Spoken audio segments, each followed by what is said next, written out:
కార్యక్రమంలో కాంగ్రెస్ మండలం అధ్యక్షుడు పంది వెంకటేశ్వరరావు, కాంగ్రెస్ నాయకులు సీతారామరాజు, చీకటి రామారావు, చీకటి చిన్న నరసింహారావు, రామచంద్రరావు, బంజారా కాంగ్రెస్ సీనియర్ నాయకులు చిన్నస్వామి, మాధురెడ్డి, వంగా గిరిజ, గులోద్ కృష్ణ తదితరులు పాల్గొన్నారు.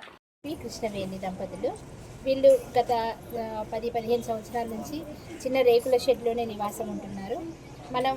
మన రేవంత్ రెడ్డి గారు, పొంగులేటి శ్రీనివాసరెడ్డి గారు ప్రకటించిన వెంటనే ఈ లిస్టులు తయారు చేయడం, అందులో వీళ్ళు రేకుల షెడ్లో ఉంటున్నందుకుని ఈ విలేజ్కి మనం ఎస్పెషల్లీ 20 ఇల్లు ఇచ్చాము. అందులో వీళ్ళు కూడా ఒకరు. ఈరోజు వీళ్ళు ఇల్లు కట్టుకోవడం పూర్తిగా ఇందిరమ్మ రాజ్యంలోనే సాధ్యమైంది. 10 సంవత్సరాల నుంచి ఇట్లా ఉన్నాము అని వాళ్ళ ఆనందం ప్రకటించడము చాలా సంతోషంగా ఉంది. ఎందుకంటే మా ఇందిరమ్మ రాజ్యంలో గతంలో వైఎస్ రాజశేఖర రెడ్డి గారు ఉన్నప్పుడు ఎలాగైతే ఇందిరమ్మ ఇల్లు ఇచ్చామో మళ్ళీ ఈ మధ్యలో 10 సంవత్సరాలు లేవు. మళ్ళీ ఇప్పుడు మేము వచ్చిన తర్వాత ఇందిరమ్మ ఇల్లు ఇవ్వడం, మొట్టమొదటి విడతలోనే 3500 ఇల్లు ఇవ్వడం, ఎటువంటి అవినీతి అక్రమాలు లేకుండా పూర్తిగా అర్హులైన వాళ్ళకి లిస్టు ప్రకారం యాప్ ద్వారా ఇచ్చి వాళ్ళ ఖాతాల్లోకి నేరుగా అకౌంట్లోకి డబ్బులు పడ్డం అనేది కూడా చాలా సంతోషంగా ఉంది.